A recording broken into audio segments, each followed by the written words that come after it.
What up, though? What up, though? All right, cool. Let's get through this. Let's do it together, and let's talk about it. Let's talk about our let's talk about our relationship with 2K because I think we all have a very similar relationship with these great games. We get the very hype right off the start. Like right now, I'm hyped about the game. I'm ready to spend $150 on that game. I'll do it. Last year, I bought it for three different consoles. I bought it for the PlayStation 5. I bought it for the Xbox, and I bought it for PC.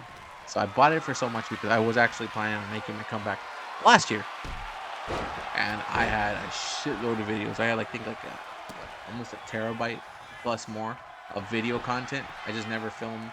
I just never filmed the actual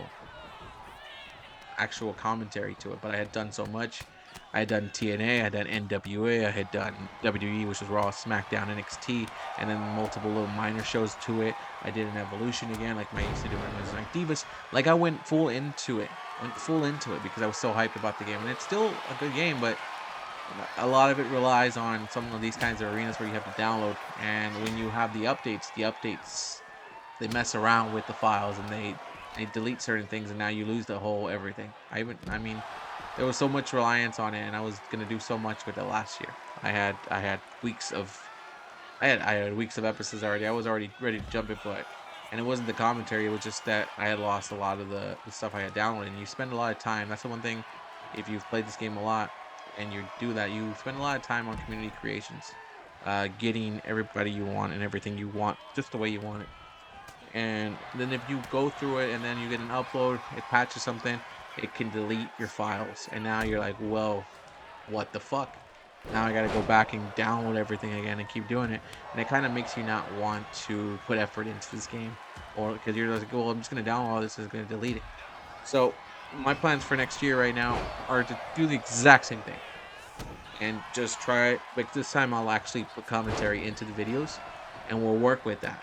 If at any point it does give me that whole shit where it deletes all of my files, I'll power through as best as I can, but I cannot promise that I will continue this because it's kind of one of those things that you're just gonna keep doing, and it's gonna be the exact same results. It's the same cycle. That's what I was trying to start off with the video. Is you get hyped for the game. Game comes out. I haven't really been hit with the bugs as much. The only bug that I've been hit is with the patches come out. When the patches delete all your memory. That's like the biggest bug for me.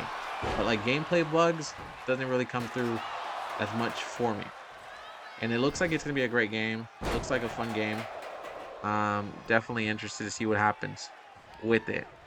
And I've been playing these games well, on YouTube. I've been recording since SmackDown versus Raw 2011, and it got into turned into WWE like that, and then eventually it became 2K. But so I've been doing this for a while, so I've seen it all. I've seen a lot of that come through, and I miss Creative Story Maker, but I don't think it's ever coming back. But if it did, that'd be cool. But it's not coming back. But I'm excited about some of the matches they have, and I love to create stories here, and just some of them are good, some of them are bad, some of them are just wrestling stories. But it's I think just trying to feature everybody that I can, and that's how I used to do it. I used to feature a lot of every single match and every match would have somebody wrestling. But now, last year, the way I was going to do it was, yeah, I'm going to still do like 7, 8 matches for a show. But I would only show 3 or 4 matches, depending on how many matches were on it. Like, I would show half the card, but still hit the points on some matches and things like that about it. And that would give me more point to do shows for like TNA, shows for AEW, NWA, AAA, and then just like I think I had downloaded one of just random created characters from the community creations and just said fuck it, I'll make that one too. It was gonna be interesting to see how that goes, and that'll be my plan again for the next game. Not this one.